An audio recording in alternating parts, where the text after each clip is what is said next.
जो बात कही, कहीं ना कहीं वो दलित, पिछड़े, आदिवासी और डीएनटीओ की आइडेंटिटी के लिए कहा गया। हम इस बात को खुद कह रहे हैं कि जो अपमान कर रहे हैं इस बात के लिए कि तुम्हें जो जाति की बात कर रहे हो खुद को अपनी जाति का नहीं पता। हम कह तो रहे हैं हमारी पहचान होना चाहिए, लेकिन समाज के बीच में जब इस बात को कहते हैं तो उसका परिणाम कुछ अलग दिखाई दे रहा है। जब मंडल कमीशन आया था तभी भी देखा कि उसमें क्रीम लेयर लगा गया, जिससे पूरा ओबीसी का आरक्षण खत्म कर दिया गया।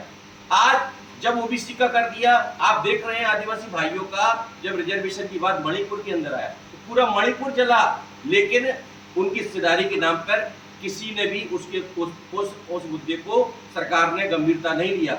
उसी प्रकार से आज एससी एसटी का जो आरक्षण में जो वर्गीकरण की बात आई है, ये कहीं ना कहीं ये आरक्षण को कमजोर हमारे दलित भाई, हमारे आदिवासी भाइयों के साथ पूरी तरह से उनकी हकमारी के साथ पूरी तरह बर्बाद करने का काम करने जा रहे हैं।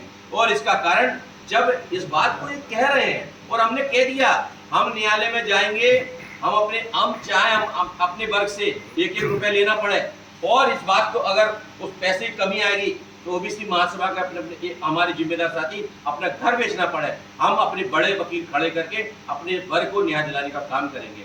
और इस बात के लिए हम प्रतिबद्ध है कि जब हम सड़क से संसद तक लड़ने का काम कर रहे हैं, अब न्यायालय में भी हम पूरी तरह से रखेंगे। दोनों तरह की फाइंडिंग आ रही है न्यायालय के अंदर, जाति गणना कराना चाहिए तभी स्पष्टता होगी, लेकिन आज तक नहीं हो पाया। अगर इतनी सुप्रीम कोर्ट अगर इस बात को कह रहे हैं तो आज अगर हिस्सेदारी के नाम पे दिखाई देता कि अगर दलित भाई हमारे हिस्से में हिस्सा ले लिया है या आदिवासी, कहीं तो दिखता। न्यायालय में जब 35 पद है, यदि दिखते अपनी हिस्सेदारी को लेके तो वहाँ 27 पद होते हैं एससी एसटी ओबीसी के, लेकिन नहीं है।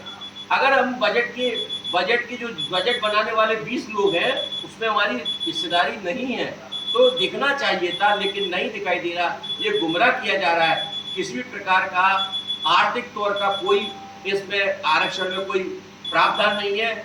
जब आरक्षण अगर किसी को दिया गया रिप्रेजेंटेशन है, हिस्सेदारी का ये है, लेकिन नहीं हो पाया।